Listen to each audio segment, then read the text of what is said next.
From Cali to Tally, it's time to wake up. WarChant.com is your ultimate Seminole sports source, and this is Wake Up War Chant. Now here's WarChant.com's Aslan Hudjavandi and Corey Clark.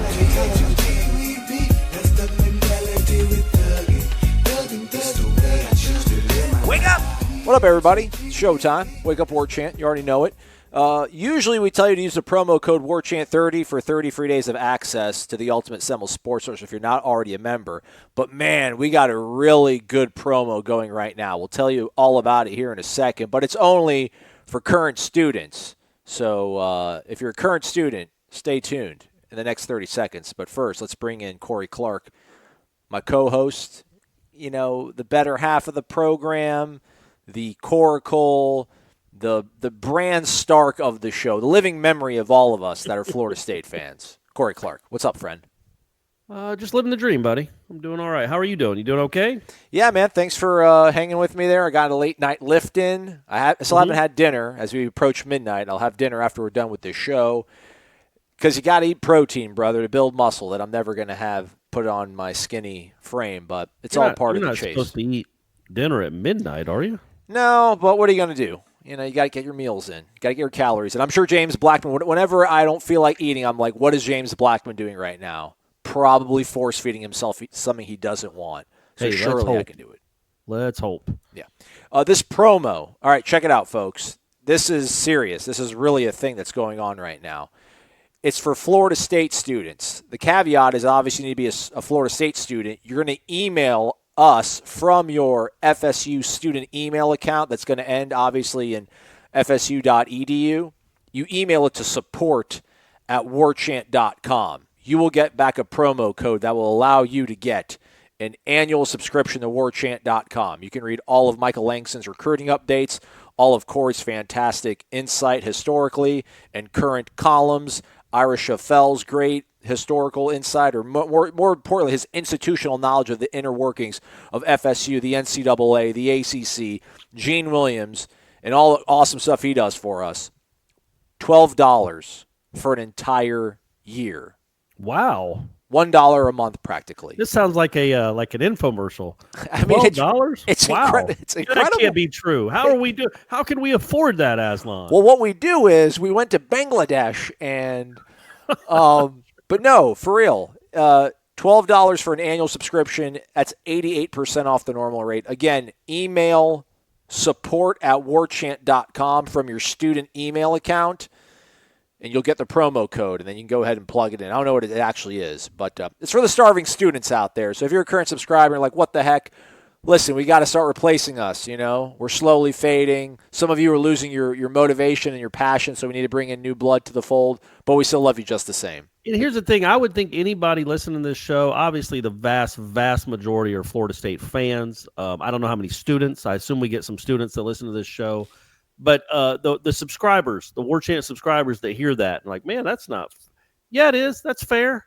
You remember when you were in college? Everything's a struggle. So I think even the War Chant subscribers that aren't students who feel like, hey, I'm paying $100 and this Johnny come lately, Johnny sophomore – only has to pay $12. I think you can appreciate this kind of promo. It's getting more people in the boat. It's everybody needs a bit of a helping hand in college because heaven knows we were all broke. So, yeah, and they're Florida State students. Who else would you rather give a promo code to in a deal like this than Florida State students? That's the backbone of the fan base. So many times in my mid-20s, you know, we would talk about, you know, kind of how we miss college, but we would always say, but I don't miss being broke. I don't know if I would want to live college flush with cash. That sounds crazy. I know. Everyone's like, are you serious, Aslan? Just think about how much more fun it would be if you didn't have to worry about money. But I think part of it was the struggle. The struggle makes you appreciate what you get now later on in life. But I think in the moment, yeah, you got to scrape by. It adds character and all that kind of good stuff. Or am I on an island on this one? No, I mean, it kind of goes against the thought process of. So you want them to not be able to afford a War Chant subscription? No, but I don't think they should be. I don't think they should scoff at this. Like, I don't need your charity. My dad will pay for it. Oh, well, yeah. We're not looking for those folks. Those folks probably already used their dad's membership anyway. Yeah. But the people that have listened to the show, we have brought in subscribers with this show, obviously wildly popular. But just the subscribers in general that listen to this show and the students that listen to this show, it's a cool War Chant's a big deal. Florida State fan base, and the more people we get in the boat, it helps it get a little younger. But I think it's just a cool deal, man. Yeah, because college students need all the help they can get, and this is a great deal. You kidding me? $1 a month? Corey loves the kids. Read my stuff. Yeah, Corey and Gene love the kids. That's all you need to know. Exactly right. All right, so lots to talk about today. Believe it or not. I think this will probably be our last show for the week, though, folks. We apologize. Life comes up. I'm going to leave town. Softball's going on, running back and forth. Maybe we'll Thrones it around today, or maybe we'll just record some Thrones'in It, and we'll put it on the end of an interview that we might record later this week. But this will probably be the only show. I didn't put the Renegade Express thread up. It's too late for it, so it's my bad. It falls on my shoulders. I'll do a few laps.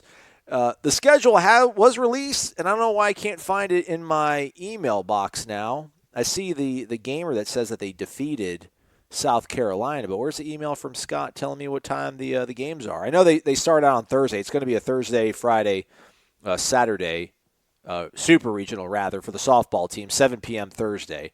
We'll get maybe to that a little bit later. We'll be actually talking to the team later on Wednesday, so look for the interviews on War Chant's YouTube channel. Subscribe to that as well. That's free of charge.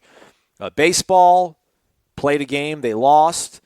DeAndre Francois has landed at a Division I university in the state of Florida. Gasp. Where do you want to start, Corey? I'll drive, but just kind of point the direction you want me to go. I feel like we should, and I think we need to let people know early on that I think we should just Thrones'in It Out There. Oh, no, not right now. Oh. I'm saying at the end of the show, after we're done talking Florida State, I think it'll be time for Thrones'in It. Yeah. And let's go with let's do baseball. Let's start with baseball. I think if we would have recorded this show at 7:50 p.m., it might have been the last show ever done. It might have been my last day on the job for War Chant. I was that angry, like legit angry. You would have hated it even more so than having to be stuck with me for an hour every day as is, Corey. I would have been just at another level of misery. I would have ruined everyone's day. I was going to probably preface the podcast with, if you're having a bad day or you're afraid that you might be having a bad day at some point, don't listen to the show today because it will push you to that point. This baseball team just was absolutely maddening, and then somebody tweeted something at me that I thought was stupid. It's still not a good take, but in my rage about how badly the baseball contest, a 7-4 loss against Wake Forest, which means that Florida State will play one final game on Friday, and then that's their postseason, at least in conference tournament play. Although they don't call it a conference tournament, in case you've noticed on the releases, Corey, they just call it the ACC Baseball Championships because they do this whole stupid round-robin thing, which I'll let you rant about in a little bit if you would like to. But in the midst of all this madness, somebody tweeted at me something about, even Jimbo. So they brought Jimbo into it. I'm already mad. He's making fun of my guy. I wanted to come off the handle. But a few hours have subsided or gone by, and my anger has subsided. I don't want to do the whole microcosm of a season sort of a thing. But just when you want to maybe start believing and just come around they'll get some sort of magic in their win. The winds will be in their sails, and they'll just somehow find something to carry them to the postseason. Maybe they can sneak into a super regional, and then at that point, all bets are off the table. You still have two good starting pitchers.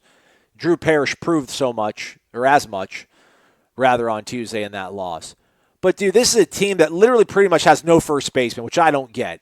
I don't know the ins and outs of baseball recruiting or sort of the profile of somebody you want, but I would think, like, Corey, how hard could it be just to find some kid who's 6'3", 220 that can just stay at first base and, like, every 35, 40 at-bats, he gets you an extra base hit or a home run? I mean, I don't even know what that numbers work out to. I don't know if that's really ridiculously liberal or not. But they don't have a first baseman. How does Florida State not have a first baseman? They can't do anything dynamically offensively and is not a very sort of adept person in the field. Like, Cooper Swanson should just be the first baseman. Put Cooper out there, deal with whatever he's going to do. He'll probably hit a home run every now and then. Just keep him there. But they continue to shuffle things at first base, which is just crazy to me.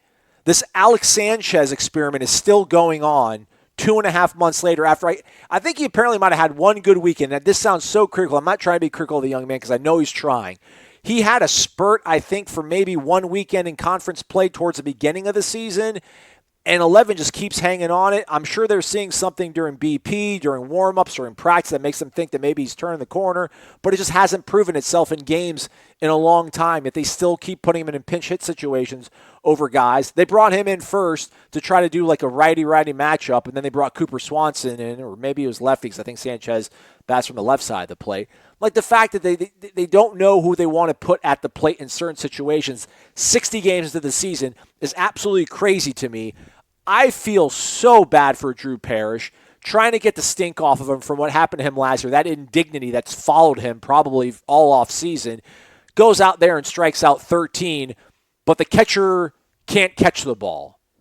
He's going to be a really good player for Florida State, I think, Matt Nelson. Yeah. But, man, he's defensively, I think at some point in the show, I was like, I think he's actually going to be probably even a little bit better than Cal Raleigh behind the plate.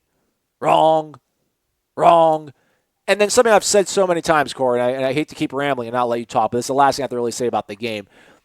I legitimately, and this is not in a patronizing way, I feel bad for Mike Martin. I feel bad for him because of just how successful he's been for so long that even if this thing doesn't go his way and he doesn't win 40 games, everybody comes out the woodwork and criticizes him, and it's just like, folks, like the sustained success that he has had, you can't take that away from him. But he has been in every imaginable situation, I imagine, when it comes to the game of baseball. Like every single situation you could possibly imagine in the course of 40 years is probably going to pop up at one point. And like at every fork in the road, I just don't know. I'm sure there's points where he's gone against his intuition. There's points where he's stayed with his intuition for years and years and years. And it never works. The seventh inning, the fact they get it out, first batter, lines out, Chase Haney's doing all right, gets the first batter of the inning out, pulls him. We want a lefty-lefty matchup. Jonas Scalaro can't throw a strike to save his life. They pull out Scalaro. They bring in Antonio Velez.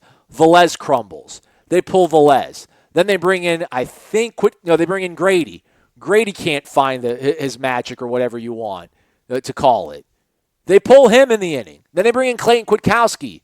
Clayton Kwiatkowski can't get out of it. He actually throws a nice strike. Matt Nelson literally just hits off his glove. It was a strike. It hits off his glove, goes away.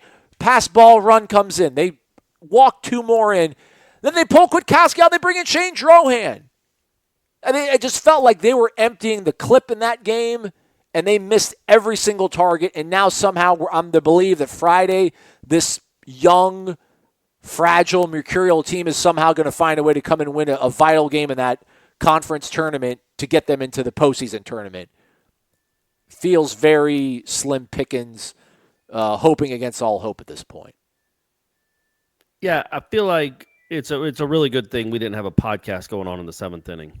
If you're still this fired up about it after a workout, after you got a pump, you're still this fired up about it. Yeah, it probably wouldn't have been good news at 7:30 at night when that was all going on. Look, man, there's nothing you can say about that game other than those pitchers came in and gagged. I mean, you can't. I know the guy had a pretty tight zone. Wake Forest walked 5, but that's Florida State. They always walk. The every relief pitcher that came into the game walked at least one. They had, They had 8 walks in 3 innings. 3 in a third innings, they walked 8 batters, the Florida State bullpen. You can't win like that. You don't deserve to win like that. It's an embarrassment. That was an embarrassing performance from the bullpen. First base is, to me, the least of, not the least. It is. No, it is. It is the least of concerns. It's just not, I think it would be good if Cooper Swanson could hit his weight. He's not. My man's hitting 163 and strikes out every other. He makes Cabell look like a contact hitter sometimes. Like, they don't have a lot of great answers. And that is a very legitimate question. Like, why is it at Florida State that you don't have a reliable, viable option at first base? I get that. That doesn't, even though they've had Jace Boyd, they've had a lot of really good first basemen here over the years. But yeah, man, I don't know exactly what's going on there. I think they thought the Baldor guy was going to be better than he's been. Ugh. But man, that bullpen that was just disastrous. And I would also say this: it wasn't managed well. But here's the thing. I don't think Mike Martin is straight up. But trust me, being a Braves fan, Bobby Cox used to drive me up the wall by doing righty-righty, lefty-lefty. In fact, his last important decision of his career, the Bobby Cox farewell tour, they were in the playoffs. They had a 1-run lead with 2 outs, tying run on second against the Giants, 2010, Buster Posey's team. Would have been able to tie the series 2-2, I think. Maybe it was game 3. They would have taken a 2-1 lead. He takes out Craig Kimbrell for a lefty-lefty matchup. Guess what? The lefty got a hit up the middle. They tied the game, and they won in extras. Craig Kimbrell. Now, he was a rookie, but it was Craig effing Kimbrell. Righty-lefty doesn't matter. It's righty-righty, righty-lefty. It's Craig Kimbrell, and Bobby Cox is taking him out to play a matchup game and pitch Mike Dunn. But anyway, but with Mike Martin, I don't think he's always like that. But the thing with Chase Haney is he does get I'm sure the numbers bear it out, but sidearming right-handers, pitching to left-handers is usually not good news. Yeah. The ball just hangs up and they obliterate it. It's death on righties, but when you're a guy that throws sliders and they come right up in the zone, it just is so appetizing for these lefty hitters. So I get that move. But then Scolaro, you go to Scolaro and it just didn't work. Gave up a hit and a walk in 2 batters' face. Then he goes to Velez. He walks a guy. He's like, nope, not doing this. Grady comes in, walks the first guy. Nope, not. They had 3 relief pitchers come in and not record an out. I don't know. You say Mike Martin's seen everything. Has he ever done that? Has he ever had 3 relief pitchers in a row that didn't record a single out? And then the next guy comes in and gets a third, gets 1 out, but then walks 2 guys. Just ridiculous. They melted down, which has kind of been the MO for this team every now and again, is just to do this. And I don't know, man. I'm still not completely sold that they have to win on Friday. I mean, that would be again, we talk about the bubble being so soft. It's not losing to Wake Forest there's not a lot of indignity there. They're a decent team. Losing to NC State certainly won't be. You wouldn't think that would be a season-crushing loss. But who knows, man? I mean, the way that just like the 3 of their last 4 games, I know they've won a big game at Louisville, but they got housed by Louisville twice, and then they come out and their bullpen looks like that in the first game of the postseason. It's like, okay, what? It would be nice for Mike Martin to get to the postseason, to continue his streaks and maybe get to 40 wins. But what are we doing here with this team? It's just you're playing out the string at this point. I don't want his last game to be in Durham in front of there'll actually be some fans there because it'll be NC State playing. But I don't want his last game being in Durham in a game an ACC tournament game where they can't advance no matter what. And I think is that the truth? Like, are they already out of it? Yeah. Okay, yeah, that's what I thought. So they can't even advance. So it's kind of a meaningless game. I don't want that. That would be a bummer. They got to win it. Corey, I really think they have to win it. And don't even listen to me. I saw today, Clemson lost today. They lost Tuesday to Boston College. Right. And I saw today on Twitter from the people that know, the baseball guys, the Kendall Rogers and Aaron Fitz of the world, that they still think Clemson is in. And Clemson has a worse ACC record than Florida State. I think they have a worse RPI than Florida State. And Florida State swept them 3-0. So if Clemson's in, and Florida had a 13-18 conference record. Now, I know Florida swept Florida State, but they also think Florida has a chance of being in. If those 2 teams are on the bubble or on the right side of the bubble, you'd have to imagine Florida State is too. But yes, they would lock it up for sure, in my opinion, if they beat NC State on Friday. But why would we think they're going to do that? Well, no. Now this is my thing. I mean, don't even listen to my opinion on it almost. But isn't the fact that they literally went to 6 pitchers in 1 inning show you how badly they knew that game? I mean, they have to get wins. Yeah, I don't know if it was that or if it was Mike Martin being ornery and being I'm tired of this. It was Tin Cup, Corey. It was Roy McAvoy just plunking in the water. Give me another ball. Yeah, that's what I'm saying. That's what it seemed like to me. It was almost like, you know what, Clyde, if you can't get one of these guys, I'm going to go get another one. Then I'll go get another one. If you can't throw a guy out on the mound that can actually throw strikes at a big moment, I'm going to keep going until I find one. Like, this Velez came in, and I know he walked the guy. He got down. I think he got down 3-0 and then made it a full count and then walked the guy. He threw 7 pitches. 3 of them were strike, or I guess, yeah. 3 of them were strike, 4 balls because there was a ball that was fouled off. He immediately pulls him. It's like, I'm not dealing with this. Then goes to Grady, says, I'm not dealing with this. Like, it seemed completely like, not an FU to the bullpen, and he would never say that, but just kind of a, man, enough of this. Fine. I'll go through the whole bullpen if I have to. I'll go to, he's just, I think it was making a point. Like, if you can't come in and throw strikes, you're not pitching for me. I'm not going to let you find yourself. And that's what happened. Now, they all kept seeming to come in the game with the bases loaded. But I think it was more that. I see what you're saying. I agree with what you're saying, but I don't know that the way Grady's been pitching lately, you would be like, okay, we got our season on the line. Let's go get Connor Grady. I think it was more like, we got to find somebody that'll throw strikes.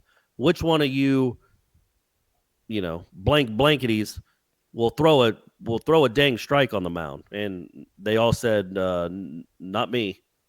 Like, would your opinion change if they would have put J.C. Flowers in? Would that have been like, whoa? Yes, 100%. That to me means, oh yeah, they are definitely they know how important this one is. And I tell you what, if they have a lead in the 7th inning against NC State, I wouldn't be surprised at all if they skip all that nonsense we saw on Tuesday and just go to Flowers and say, all right, man, try to bring us home. But, will they get a lead on NC State? Who knows? You've walked me off the ledge. I think you're probably on the right track there, just in terms of, it was Sergio at the stadium course on 17, just, give me another ball. So you look at these, you actually look at the mock tournament things more than I do. So in most of them, has Florida State been a 2 seed? No, I think maybe when they went on that little bit of a heater they had where they, won 3 series in a row, which the crazy thing is, if you think about it, I think maybe like in their last 4 series, they're 3-1. They beat Pitt, they beat Wake, they beat Clemson, and they beat Virginia, I think. So they're like 4-1 in their last 5 ACC series. The one series they lost was at the number 5 team in the country. Yeah. Yeah, I do think that they're I just would be really stunned if I would be really surprised, not stunned. Really surprised if they lose to NC State and the committee's like, you know what, you're not getting in. Because they did finish the season pretty well. Yeah. Their losses were all ugly as sin, but they did win series, and they did right the ship, and they finished with whatever it was, 17 ACC wins. So I would be really surprised if that wasn't enough, because I just hate putting so much stock into these 2 games. Like, you're telling me a win over Wake Forest at a neutral site in front of 80 fans is a game against Wake Forest is the difference between making or not making the tournament? Well, it shows you how you're playing, man. It's going to be really bizarre to be watching the show on Monday not knowing for sure if Florida State is in the baseball tournament. That will be bizarre. But to your point, the last projections I saw, I didn't look at Baseball America. Maybe I should look them up, but I did see D1 Baseball came out with a projection on Tuesday, and it had Florida State as a 3 seed in Athens. Mm-hmm. Okay, so they were the 3. Yes. Yeah. So I thought if maybe they were the 2 in these, then it's like, okay, well, they can't drop that much. But a 3 seed, yeah, Florida State would never be a 4 seed. The 4 seeds are always reserved for small conference champions. So they don't really have much. It's basically like the 3 seed in the baseball tournament it's like the 12 seed or 11 seed in the basketball tournament. Yeah, 10 seed. Like, there's not much wiggle room. None of the bubble teams ever make 13, 14, or 15 seeds because those are always reserved for conference champions from small conferences. Same thing here in baseball. Like, they're not going to be a 4 seed anywhere. 3 is as low as they can go. And it actually looked all right. I mean, last week, Baseball America had them as a 2 seed in Starkville, but they'll do their updated projection later today, Baseball America. But the one from D1 Baseball that dropped on Tuesday had them as a 3 seed in Athens. And the 2 seed was UConn, and the 4 seed was FAM. Yeah, so, well, hey, I don't know that would ever happen, but yeah, why wouldn't that happen? I'm certainly rooting for them to be in Athens. That would be awesome. I am too. I still have never been. I got to go. I mentioned it in front of like Chris Snee, and he just started rattling off. You got to go to this place and that place and this place. I'm like, hey man, I know Corey Clark. I'm in good hands. That's right, buddy. Yeah, of course. I'll show you around to all my haunts. We can go to the church where REM had their first concert. I thought it was the 40 Watt Club. No, that was one of the places they would play. But I think their very first concert was in this abandoned church, which I don't even know if it's still around anymore. But they had all their friends come out and they had a show like in whatever that would have been 1980. What a time it would have been to be a University of Georgia student in 1980. You get to watch Herschel Walker truck everyone. Oh yeah, and there's this little college band called REM. Y'all want to go see them tonight? But I didn't quite have that experience in Athens. Yeah, I had Robert Edwards. And, Heinz Ward. Heinz Ward was fun, but he wasn't Herschel. He wasn't. All right. So, yeah, softball, meanwhile, our hopes on the diamond rest on the Lady Knowles, which is not a bad – actually, I'm supposed to not say Lady Knowles. The Florida State women's softball team, that's repetitive. The Florida State softball team. Our hopes reside on them, which is much a good like thing. If you said the Florida State women's soccer team. That's repetitive because they don't have a men's soccer team. Right. So you'll hear from them later today on warchant.com as well as the YouTube channel. Again, they're playing Oklahoma State. Game 1 Thursday. I will be there. I'm a little bit nervous. You're going to be there on Thursday. You're going to be there Thursday night? Yeah, I think it's just going to be so rowdy. I might have to really see if I can actually send the press box. I don't know if I can send that media overflow outside behind the fans. They got too much juice. I just don't have that in me anymore, at least not when I'm on the clock. Right. I'll tell you, when I went to the national title game when it was Bama and Georgia at Mercedes-Benz Stadium, they put me in auxiliary overflow seating, and I'd been there for the SEC championship game, and they also had put me in overflow, but I crashed the press box because that's what I do. But the overflow was kind of like on this pavilion area that I think usually is kind of like standing room only maybe at Mercedes-Benz Stadium, and they put a riser with a couple tables, and that's what it was. And it was like, well, that's not that bad. Literally, auxiliary overflow seating, and this is the case for the Super Bowl as well when I went to New Orleans, was literally in the nosebleed section. So they converted the seats. Somehow they put tables kind of where the foldable chairs that a fan would sit in the 300 section would be. So I'm like, where am I supposed to go sit? And I've got my big bag with my camera and my laptop in it. And there's just all these crazy people with pom-poms reeking of bourbon, just yelling and screaming, Row Tide, and whatever you guys do at Georgia. And I just sit there next to that, like 5 feet away. And thankfully, I don't have to really sit there and think because I don't have to write. I just have to kind of tweet out updates. But I couldn't imagine being on deadline, having to write a story, and there were just people just screaming their guts out. And it turned out to be a really good competitive national title game, and you got to work in that environment. It's madness. Yeah, but it's kind of like basketball games. Well, you're exposed to the elements a little bit. Yeah, I don't know, but I feel like you're a little bit, quarantined being on, press row. They're all behind you. They're not. Oh, but I'm saying like not normally. Like Florida State is not normal anymore. Like you go on the road to these places like Georgia Tech. Yeah. Man, you're in the crowd. Virginia, you're in the crowd. North Carolina, you have your own little section, but the crowd is like right in the aisle right next to you. You're in them. So yeah, no, it's kind of like that now. Hey, what's the feedback been on your Brooks Koepka column? I did see one thread, and I haven't checked back on. I should have. That got a little too. Listen, I'm a bro, and I say that, and I wear that badge proudly. I'll always be a bro until I'm like in my 40s, and I'll probably start transitioning away from it. I won't admit that I am, but I'll still carry that sort of swagger with me. Mm-hmm. That Brooks Koepka being called one of the best athletes in Florida State history is not off base. The person didn't like that sort of distinction being put upon a golfer. Yeah, what can you argue with that then, man? Then fine, change it to sportsman. Yeah. Or player. I don't know. He's I almost put that in my column like, hey man, I get it. He's not as good an athlete as Deion Sanders. You know what? He's not as good an athlete as Ty Jones or Jermaine Thomas. Are you saying that they are better You know what I mean? Like we could go. There's a long list of people in Florida State history that have been better athletes than Brooks Koepka by the literal definition of the word athlete. But my man does an athletic sport career. He is awesome at it. So I don't know what you want to call him, but that's just such a tired, dumb argument to make. Like, oh, he's not an athlete, he's a golfer. Man, okay, great. Then I guess Stanford shouldn't claim Tiger Woods. Right. Ohio State probably is like, Jack Nicklaus, what? Ooh.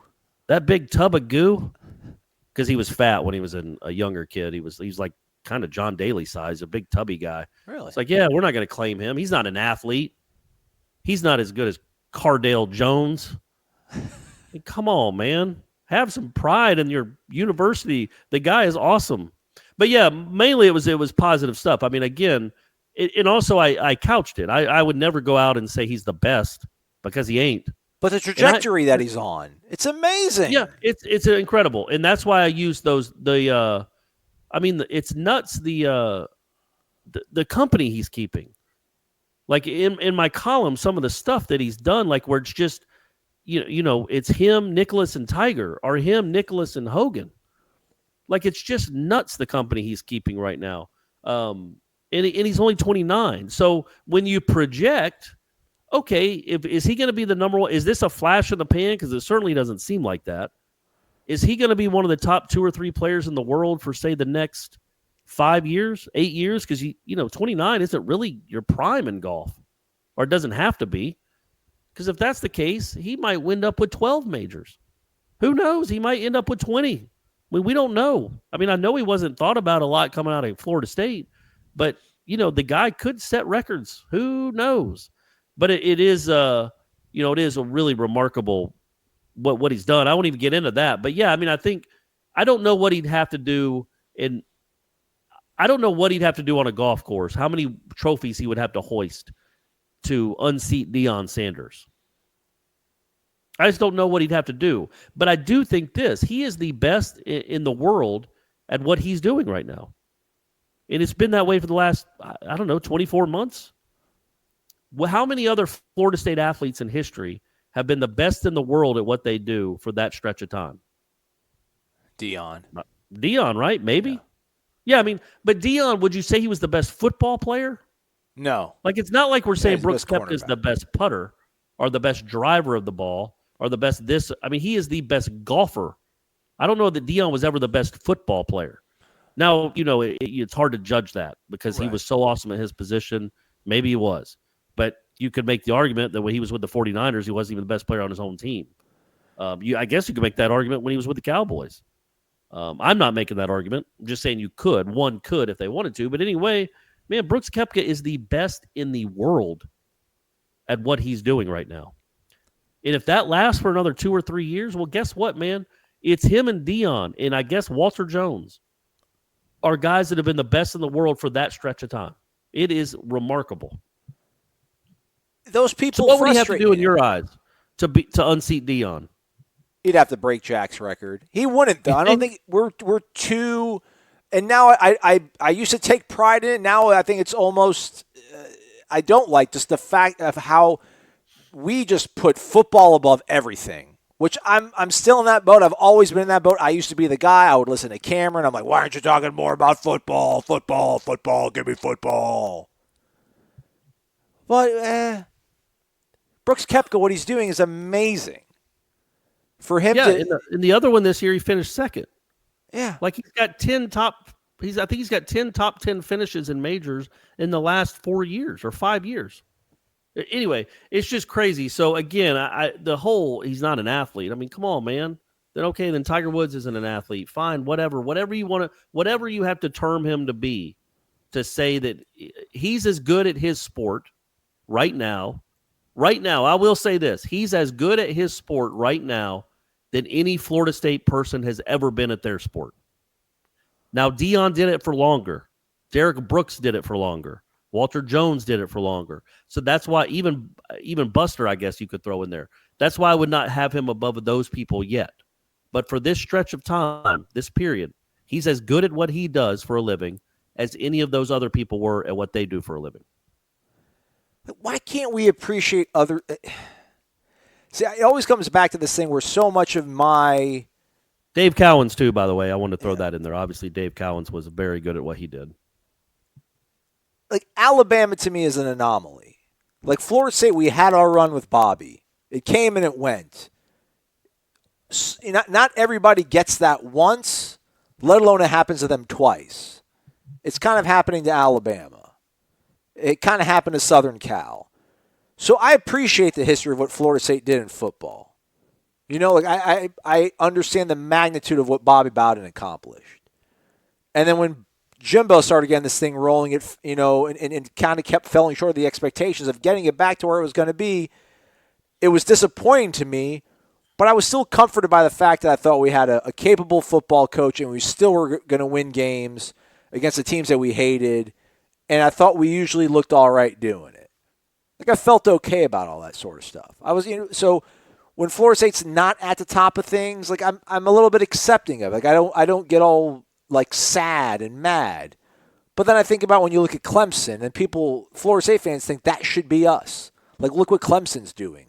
So I think there's so much sort of disgruntled football fan, and that's what Florida State subscribers on War Chant are by and large. There's a lot of people that care about the university, care about the overall athletic program, but we're such football-centric, football-first, football-minded.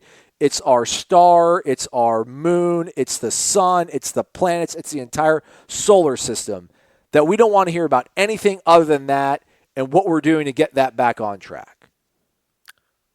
And agreed. I'm just like, if it happens, it's going to happen, and if not, hopefully they'll figure out somebody that'll get it back close. Like, I don't think Florida State will ever be like what it was under Bobby Bowden. I don't think we'll ever be like Alabama. I don't know if we'll ever be like Clemson is. And that's probably people are hearing this and it makes them so mad that I'm resigning to that fact. But that's just the way I am at this point right now. I don't know if it's because I'm doing this for a living now, so I'm not as emotionally invested in the ups and downs of everything. I don't feel the losses nearly half as bad as I did. I couldn't imagine seeing Florida hang 40 on us in 2000. I mean, losing to them in 2004, the way it was with Zook's last game, just absolutely despondent. I couldn't imagine they would have hung 40 on us. I walked out of Doak mad and upset, almost because I was more mad that I wasn't mad enough. But I'm like, what are you going to do? That was a 5-7 football team. That's what a 5-7 football team looks like. Hopefully we'll get better next year. Hey, amen, brother. Amen. But hey, you know what's even more important than that is Brady Clark. Obviously, has a lot of fans in our audience. Yes, friend of the show, included. Brady Clark. Big day today on Wednesday. The people that are listening to this on Wednesday. All right, let's send good vibes. He is graduating from elementary school. No, we don't do that. We don't do that here. Well, it's crazy. I say graduating. He graduated on Monday. They had the graduation ceremony on Monday, whatever it is, for what it was. And but his last day was Wednesday. Okay. And so I'm like, well, what are you doing Tuesday? What did you do today? He's like, oh, we had a kickball tournament. Ooh, yeah. Oh, that's great, man. And what are you doing on the last day of school? He's like, well, we're watching movies. I'm like, can we not time out the school year a little better? Got to finish out the string, Corey. But maybe you would just think like he really hasn't had a test. He hasn't had a grade taken in like 9 days. And so it's like the last week has been they had board game day. They had another movie day. They had kickball day. They had a field day. They had the carnival after their graduation day. And then they have another movie day to finish it out. It's like, maybe we can look at the calendar and tweak it a little. And so maybe just like the last day is graduation. It's weird that you graduate and then have 2 more days. But luckily, me and his mom were both very proud. He was the valedictorian. I love you, Brady, for listening to this, but I'm not getting you a graduation gift. Well, he sent you a card, so probably $50 is fine. And that was a joke. He is not the valedictorian. They don't have that. But what was funny is they do have this thing called Cardinal of the Year. That's the school he goes to, like the best kids in each class. Like each class gets to have a Cardinal of the Year. Right. And I was like, so I was looking at I saw that was going to be an announcement on the little program. And then when she started explaining it, like, okay, this is somebody that gets good grades. They're really respectful. They mind their manners. They don't disrupt. And I'm like, I elbowed my mom, and I'm like, yeah, well, Brady's out. We're not going to hear Brady's name called after that description. And he was not. He did not. He did not get to go on stage for being the Cardinal of the Year. But you know what? He's the Clark of the Year in my book. Very well. And he graduated 5th grade. I mean, what a wonderful accomplishment. Of course you have to have a graduation ceremony. All the hardship these kids have been through to get through 5 grades. Imagine how hard it must be to win a kickball tournament. I mean, the movies they had to watch in HD. Yeah. DVDs. Yeah, man. I mean, my guy, he slaved to get those 5 Bs and a C. Me and his mom are so proud that the kid with almost genius IQ got 5 Bs and a C. So we're gonna work on that. Maybe it was 6 Bs. I'm actually shortchanging him there. It was 6 Bs, or as he said, he's got Bs for days. Nice. So my man got straight Bs in his final report card in elementary school. So we're sort of proud of you, Brady. Well, apparently DeAndre Francois got good enough grades on his last report card to. Well, actually, he's not even a grad transfer. I don't even know what his status is. He's going to walk on at FAU. He's an owl. Yeah. He's going to hang out with my boy Lane Kiffin. So I can see what Florida State 2018 would have looked like if my boy Lane got the job in Tallahassee just by watching some FAU games this coming season. So I'm looking forward to that. What and this isn't a joke, it sounds like one. What do you think DeAndre is going to do the first time he actually gets blocked for? And it's like, wow, these guys at FAU, this is probably a better offensive line than the one I just played behind. He's going to throw a 32-yard touchdown. Somebody will clip the video file and then tweet it when James Blackman throws a pick and say, shouldn't have let him go. He's better than Blackman. I love Frenchie the whole time. Yeah, I mean, I really hope we continue that conversation well into like the next decade. I'd like the Blackman Francois or just the Francois conversation in general to maybe roll into 2030. Just keep talking about that kid. I don't. You're definitely right. That is going to happen. But hey, man, he got 2 years to start at Florida State. That's more than most everybody else in the country gets. So he did all right. He won. He won the Michigan game. So, at one point, was that the 2015 class that Francois came in? 15, right? Because he redshirted 15 and started 16. He redshirted in 15, yeah. He, DeAndre Johnson, and at one point Kai Loxley, son of Mike Loxley, head football coach out in Maryland, were all committed. Yeah. And it was like there's no way all 3 of them are going to come here. And I don't care what anybody says. The consensus on the boards was DeAndre Johnson was the best prospect out of the 3. And then you kind of had split opinions between Loxley and DeAndre Francois. I think there was a time where people thought Francois had cooled on Florida State, and so then people were like, well, Loxley's better. And then when Loxley got cold feet and started looking at Texas, then the whole fan thing starts kicking in where the guy who wants to stay with you is obviously the better prospect. But Loxley ends up leaving Texas. He went to like Iowa. He was at one of those schools that was on that played the school that was on Last Chance U. Like he ended up at one of those Iowa junior colleges. I don't even know where. I think he might have ended up at. I don't want to say Iowa State. I don't know. I should look it up right now. But he ends up doing whatever he wants to do. DeAndre Johnson gets caught on camera hitting a girl, loses a scholarship at Florida State, goes to Scuba, ends up at FAU. I don't think he does anything of consequence there. And then now DeAndre Francois. I mean, I feel bad for him because he had a scholarship here and he's walking on at FAU. That's not a fall from grace, but that's definitely not the way this thing. Not when Showtime is following you in your dorm as a freshman, and you throw 4 touchdowns. And how many? Did he throw 400 yards against Ole Miss? Close to it? Over it? Yeah, I think it might have been over that. Yeah, it was right at it if it wasn't over it. And you got to walk on at FAU. Yeah, I wonder what that's about. Why is he a walk-on? They don't have a scholarship for him? Or is Florida State did he not get released? Like, why would he be walking on? Well, he graduated. I'm pretty sure he graduated, so that he doesn't need a release. He could have been a graduate transfer. Or is it a whole prove to us that you want to be here and then we might give you a scholarship? Like, it's odd. It's just odd to me. I thought that was odd that he was a walk-on. But hey, man, good luck to him. Sure. Hope it works out for him. I don't feel all that bad for him because of the way stuff happened in Tallahassee and his time at Florida State. He seemed to me to get a lot of chances, maybe a few more than he deserved this last year after our man threw for 4 bills against NC State. But, I hope it turns around for him. And maybe being with Kiffin will help him. And maybe somehow he becomes an NFL quarterback. I mean, I get, stranger things have happened.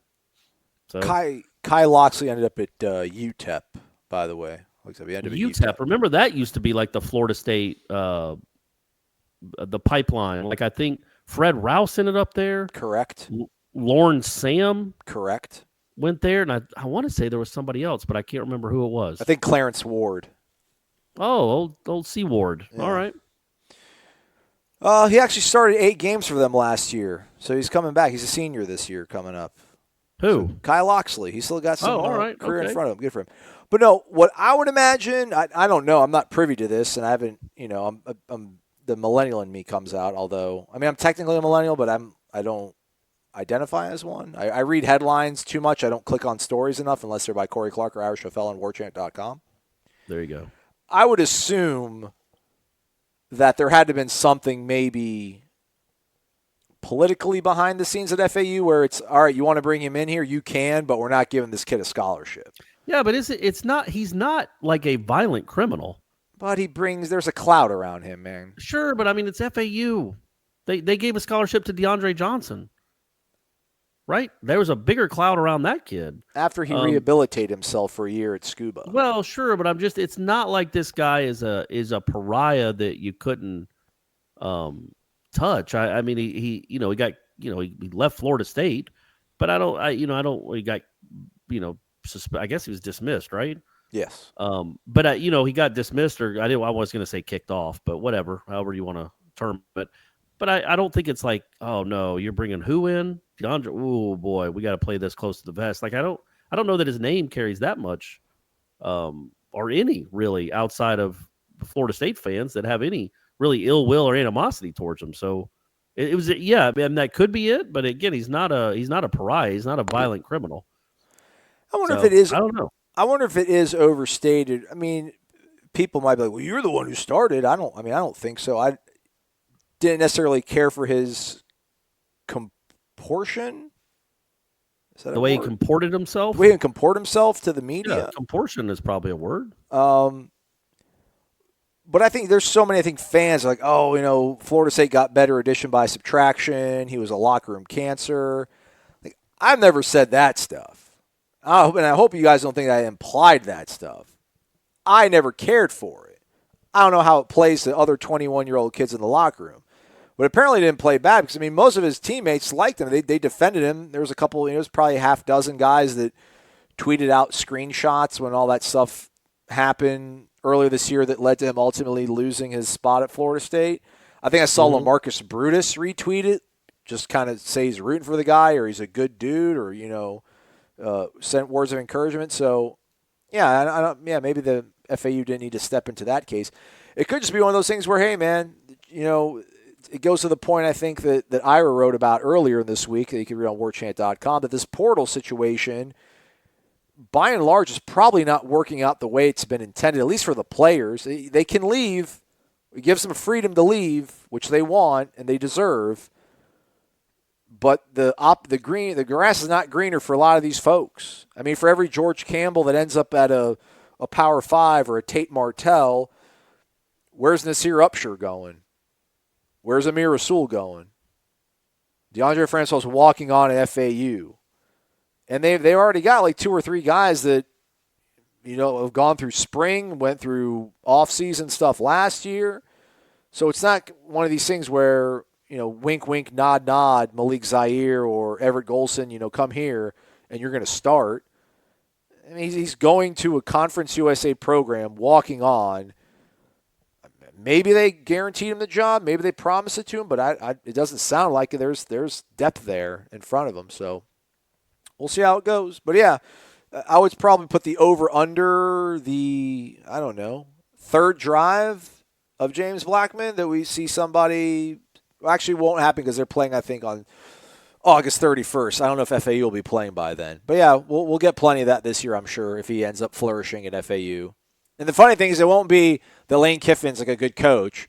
It'll just be like, yeah, Francois is better than Blackman. We told you this the whole time. That's why Willie started him, blah, blah, blah. But anyhow, you want to throw it around? Yeah, we can throw it around, buddy. I was just going to say that, it's going to be interesting because it isn't, FAU does have quarterbacks. Like in Lane Kiffin's, he's a really good coach, and I assume he's got guys in his system that he believes in. So I don't think it's an automatic necessarily that Francois is just coming in as the starter. Much like my man Hornibrook isn't coming in as the starter. But, we'll see.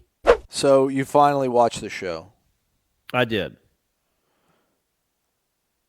All in all, again, it's such a tricky thing for me to talk about because I didn't put the blood, sweat, and tears in it, man, I wasn't there in 2009 with 33,000 people at Doak for the Mickey Andrews Appreciation Day.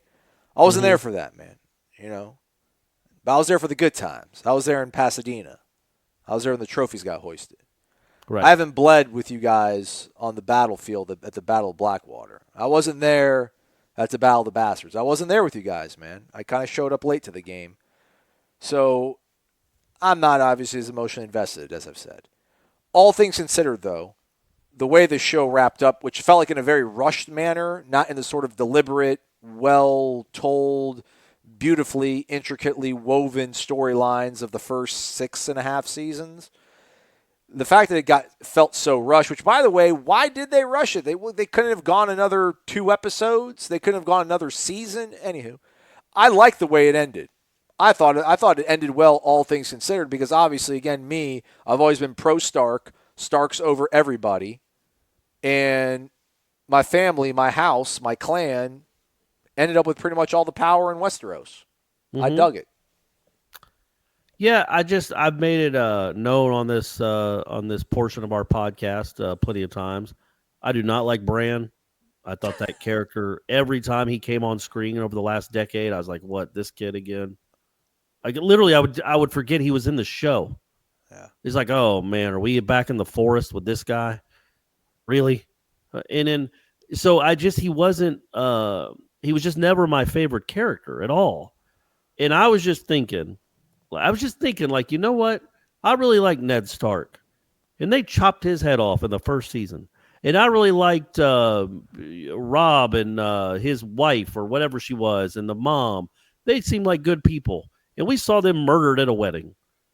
Like, in all this other stuff that happened we didn't like. I was like, you know what? But they're going to get – because Game of Thrones fans never got what they want, really. Got what they wanted. It was always kind of heartbreak and heartache. There were some good moments here and there. But, like, we saw Joffrey rule for 3 seasons, whatever it was. We never saw anybody we wanted to rule actually rule. And then it's Bran. You know what I mean? Like, all right, sure, cool, man. I guess he can tell stories to everyone. I did think it was funny, though, when they were doing when Tyrion was leading the council, whatever it's called. Yeah, small council meeting. And they're all talking about how they're going to start all their little plans that they're coming up with. And then Bran comes in and they're like, hey, Your Grace, what's up, Your Grace? And then he's like, you know what? I'm gonna go see where that dragon is. Peace out. All right, cool. We're gonna get back to governing. You go fly around with the dragons, and we'll see you in a couple weeks. Try not to do any wheelies or spin around or something, man, or whatever you do. I mean, either way, it's like, all right. Well, that to me made me laugh. It's like he comes in and he's like, you know what? I don't really need to be in here trying to make decisions, do I? Let me go just fly around with that dragon, see what he's up to. Y'all cool with that? Yeah, we'll run the government. You go do that, little man. So I thought that was funny. But otherwise, yeah. And overall, I thought it was, I really did like the dragon scene with him burning the throne. Yeah. I thought that was cool. I would have liked. How come he didn't kill John though? A buddy of mine pointed this out, which he thought would have been a really cool thing they could have used.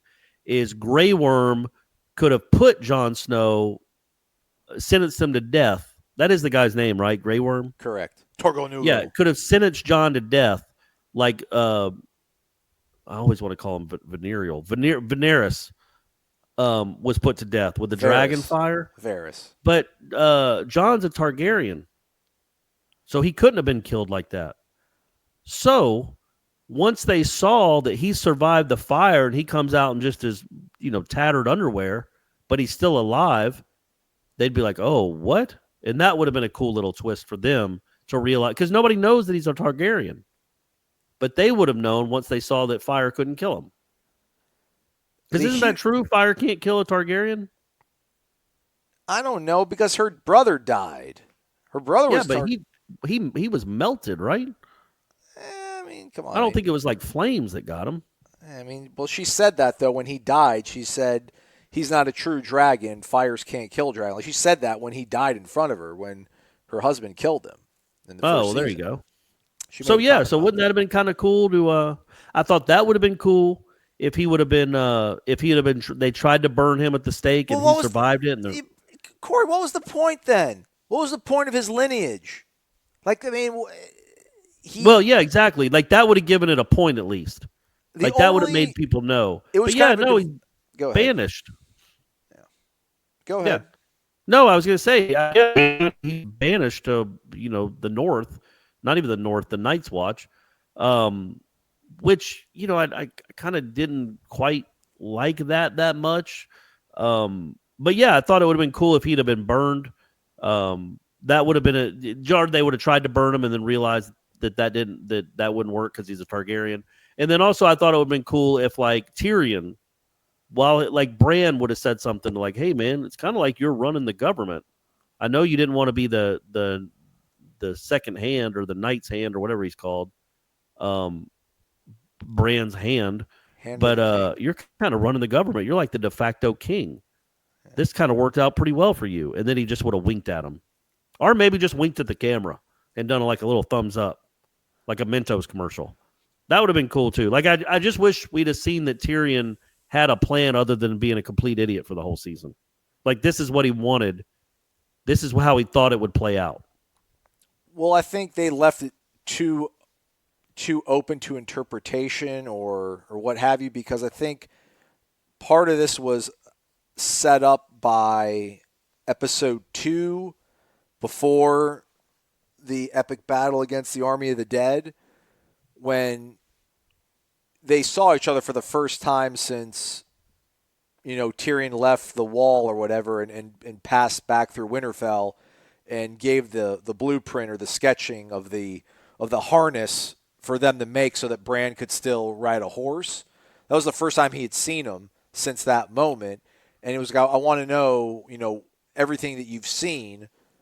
And, Bran says something about, we don't have time or something. And then, he made a joke about, it's such a shame. We have nowhere to go and death is impending on us. What else could we do right now except talk about things? So I think that scene, that moment of that episode was actually started laying the groundwork for this idea of Tyrion to maybe eventually have Bran be the king. I mean, I don't think he was looking that far ahead, but that's where he probably started looking back towards when he was in the jail or being held prisoner by the Unsullied for treason. When he talked about, I had time to think about things, I'm sure he looked back at that moment because people talked about it in episode 2. Like, I wonder what Bran told Tyrion. I wonder what that conversation was. That probably led to that moment there.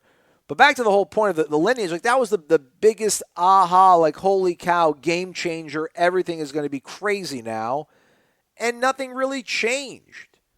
And again, the only device that it was used for was, well, this makes Jon a threat to Daenerys, and that's what's going to be it's going to lead into part of her crazy manic state where she goes nuts, and then he's going to draw him into having to kill her. I thought that was really, you want to like underwhelming deaths, like Cersei, the way her and Jaime died, underwhelming. Like he just comes up and sees her, passes by the dragon that's sleeping, like, hey, you fine? I'm going to walk up, I'm going to go see your mom real quick, all right? You good? All right. Yeah. And then literally they're kissing, so he goes in for the kiss after they have their little talk. I find it uncomfortable, not even because of the whole incest part of it, which is gross, but I'm just like the way his facial expression was while he was kissing her, it made me feel awkward. So my eyes were itching, so I pull my glasses off my face and I start like rubbing my eye, and then I hear the sound of the stabbing. I'm like, whoa, I'm like, what just happened? What happened? I put my glasses on, and then I see him just start laying her down. I'm like, what just happened? I'm like, he just killed her like that? That's what happens? You'll always be my queen? You're dead. Yeah. Yep. That happened like that. Yeah, not great. Not a great death scene, really, but it's kind of something that we knew had to happen. It's just no way she was going to end up on the throne. I mean, I know that I just said that we never get what we want as Game of Thrones fans, but they usually take care of the bad people. It takes them a while, but usually they get their comeuppance. So we all knew that it wasn't going to be her. So that was just kind of a means to an end to get to like, okay, who is going to take over? But yeah, I mean, I did like the scene where you realized right away, okay, the dragon's not. I mean, I guess the dragon could have eaten him. Yeah. But he wasn't going to burn him, and then he went and burned the throne. I thought that was pretty cool. Everything else. Again, it was a great show. I'm going to keep saying that. I don't think the show was ruined by this last season. It just, to me, kind of petered out a little bit. Not even a little bit. It petered out a lot. I remember, I think I tweeted it or I put it on Facebook or both, like 3 or 4 years ago. I just remember there was an episode where, Cersei and Jaime and whoever else in King's Landing are having their problems, and they're trying to take over. They're not trying to take over the world, but they're trying to keep their throne. The dad is still alive, and none of them are really worried about the White Walkers, and none of them have any idea about what Daenerys was doing. And she had just, I think, freed the Unsullied, and now she's got this army marching with her. And I'm like, man, and it was just one of those epic little final scenes of a show where it showed them walking out or storming out or marching out of a city, like thousands of them. And I'm like, man, this is an incredible show. It was just an awesome, awesome show. There were so many moments that were just incredible. I didn't like really kind of any of the last few episodes, but I'm not going to let that really detract me from the show. I wish they would have stuck the landing, or my fondness for the show. I wish they would have stuck the landing. But you know what? Willie Mays retired as a Met. Hank Aaron retired as a Brewer. Joe Namath retired as like a LA Ram. Like, that doesn't take away the greatness of when they were in their prime. So that's how I feel like I'm going to view Game of Thrones. Is like when it was in its prime, I don't know if I've ever enjoyed a TV show more. I really don't. It was just incredible. And you got to do it all in the span of a month. But we're talking about 4 or 5 years of my life where I was like, man, I can't wait for Game of Thrones to come back. And holy moly, is this an awesome show. This is just incredible. It just keeps getting better somehow. So they're not taking that away from me, buddy. They can't. I mean, even though I didn't like it, they're not going to take it away from me. So that's kind of my thoughts on it, wrapping up. And I did like what they did with I liked Sansa, and I liked Arya. See, I thought that I did like the way their arcs, for our sake, ended. I would have liked. I liked Arya. There was no way Arya was going to be like a ruler. Yeah. And there was no way she was going to be like a lady. Like that was the perfect ending for her, I thought. She should have been Kingsguard for Bran. Yeah, you're right. Yeah, and she could have been knighted, I guess. Yeah. But yeah, man, I thought that was cool seeing her sail with the music in the background. I mean, even though I didn't really like these shows here lately, there were some really great cinematic moments, even if they weren't like great narratively. That might be a word, it might not, who knows. But I thought there were some really good cinematic moments, and just by and large it's like, again, I know it's not fair, really, because we all wanted it to be better at the end because we were so invested in it. But it's like judging, just name a superstar athlete's career, by their final couple of seasons. And I don't judge Kobe Bryant. How about this? I don't judge Michael Jordan by the Wizards years, even though they were pretty good in comparison, especially with his age. I judge him by what he was doing during that run, the dynasty run. Well, like seasons 1 through 6 of Game of Thrones was as good as it's ever been on television, I think. And they had to finish the show because it became so popular, and my man wouldn't write the books. So they had to come up with the story themselves, and that would be like, I don't know, J.J. Abrams taking over Harry Potter and just saying, you know what, J.K., I'm going to keep this story going. If you want to write another book, you can, but we got to keep going along with this story. I wouldn't expect it to be as good. Not that I know anything about Harry Potter, except who wrote it. I had never read any of the books. I only watched the first movie. But still, I just think it was a really tough predicament they got themselves in because the show was so successful, so good, and they ran out of source material. Did you mean J.K. Rowling, or do you mean J.J. Abrams as in, like, he would develop the... No, I'm saying, like, if J.J. Abrams was tasked with coming up with the next Harry Potter movie. Right. Okay, I got you. I follow. I got you. But there was no book to go on. Right. Yeah, it wouldn't probably be very good. Or there would be a lot of angry people. How about that? Yeah.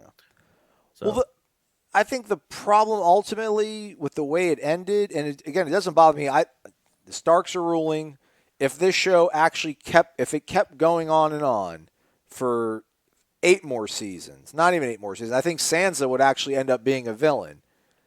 Because, wrapping things up, as you were saying earlier, I think, with sitcoms outside of Seinfeld, like there's a finish line where, either the guy and the girl get married, or there's always happy ending sort of stuff. Right. Like Saved by the Bell, Zach and Kelly, finally get married or whatever, or senior year they all graduate and everybody's friends and everything works out. It's all honky dory. Wings, Joe and Helen get married. That's my show. Yep. But I don't know, what was ultimately what was the overarching theme of Game of Thrones? I believe it's almost being, it's nothing like earth-shattering. For a lot of people, it's, the show is all about destiny and sort of how much free will do you really have, and how much of things are prophecies and destiny, and how much can you change it, and how much of it is you ultimately just go back to what you've always been. Like Jaime Lannister, right? No matter how much he tried to change himself and become better, he ends up ultimately going back to his sister and dying and blah, blah, blah. Like Daenerys, no matter how much she wanted to break the wheel and change, the way the world is governed and maybe the way her family is seen, ends up being just as crazy as her father and, even more power hungry than her brother that, she got killed. So, for some people, that's the story angle. My whole thing is just kind of it's the greed or the desire to have power, the drive to want to have power. It just brings upon the rottenness of everybody. Everyone who went for the throne ultimately became an absolute, the only person you can say that in the history of that show that ruled, with a decent amount of sort of moral integrity was Robert Baratheon. And he cheated on his wife all the time and was a drunkard. He's kind of, he was a little bit even-handed and open-minded about things. But otherwise, you had Joffrey, then you had Tommen, who was an absolute dolt, and then Cersei pretty much on it most of the time for, a certain amount of time. Wasn't their dad on it or whatever, in a transition period? All these, and then obviously Daenerys won the throne. Look what happened to her. Stannis Baratheon does all this crazy stuff, sacrifices his daughter, all because he wants to end up being a king, and he thinks it's going to, just everyone that wanted to get onto the throne had all the non-redeeming factors of them came to the forefront and just showed just how bad of a person they were. Ultimately, a guy like Bran, who's I'm not even a person anymore. I'm this entity. I'm the hard drive of humanity. He's got to be the guy that's going to sit on the throne. Even Jon Snow. I don't want Jon Snow on the throne because Jon Snow would have probably been corrupted at some point by being on the throne. And if Bran does get corrupted, who cares? No one likes Bran. My question was, like, so what happened? They put him in exile at the Night's Watch, but then we see him going north of the wall. So was he just being like, screw you, I'm not going to listen to what you say, I'm going to go live my life the way I want it in the wild, north of the wall with the wildlings? Or are they just going on some sort of like field trip? We don't know. So that, again, a show that leaves everything open-ended, you're not going to get all the answers you want.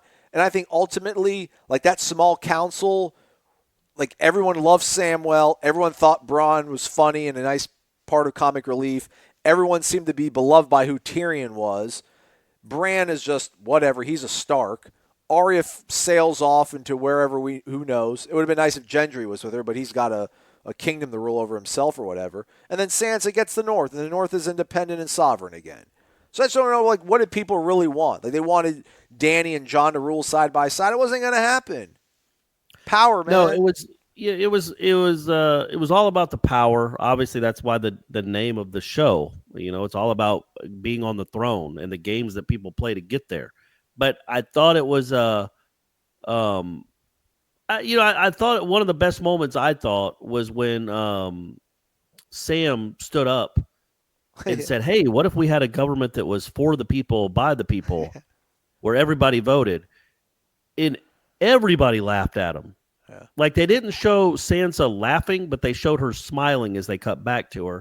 Right. And it was I thought it was a pretty telling moment in the sense that, like, yeah, man, as much as we like these characters, they're still power hungry and they're still all privileged. They've all been, the heads of houses and come from essentially royalty. And these are the people we cheer for. But that's what we're dealing with, is those types of people. So yeah, I thought that was a really good moment where it's like, you know what? I thought it was cheesy when he was saying it, and I'm like, man, I hope they don't do this.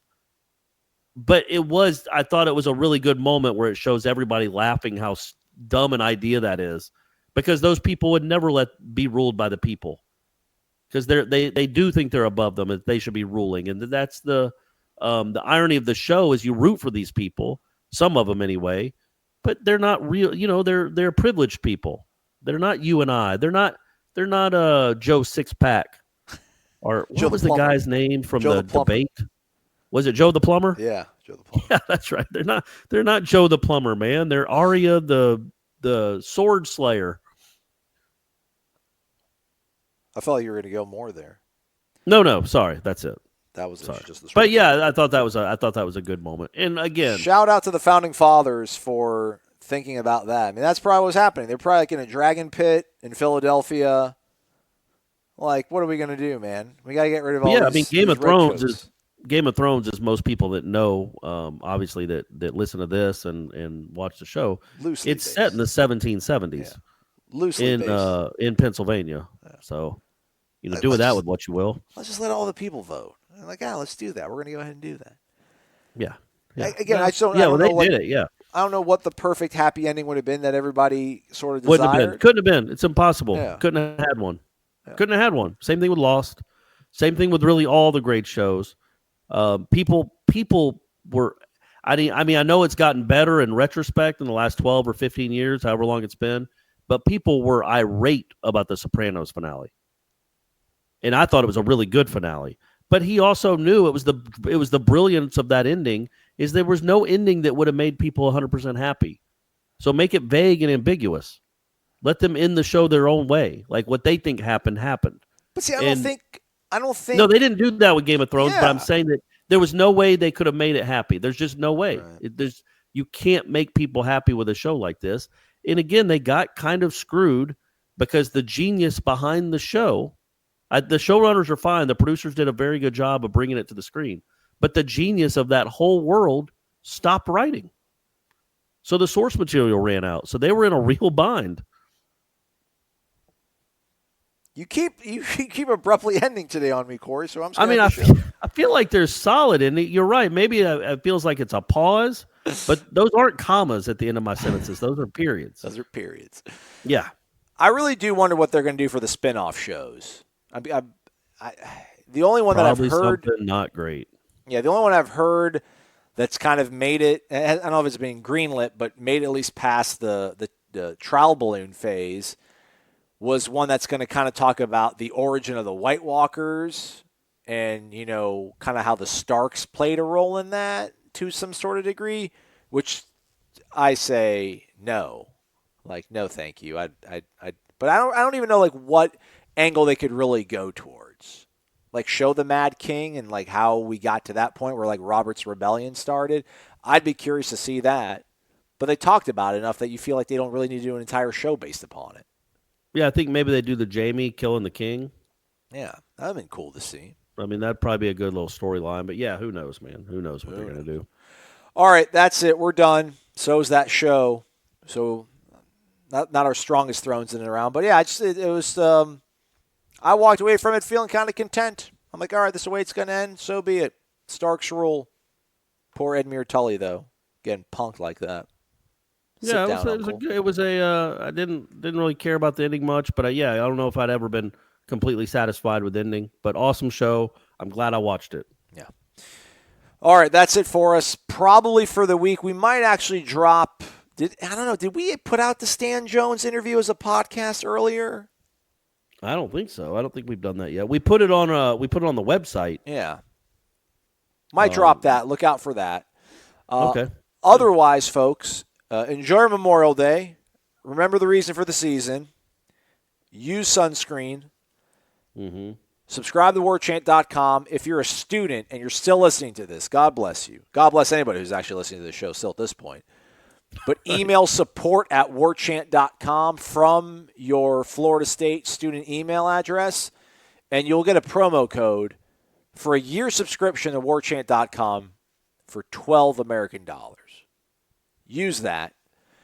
We'll talk to you all next week. Hopefully Florida State's still playing softball, which means they'll be in Oklahoma City.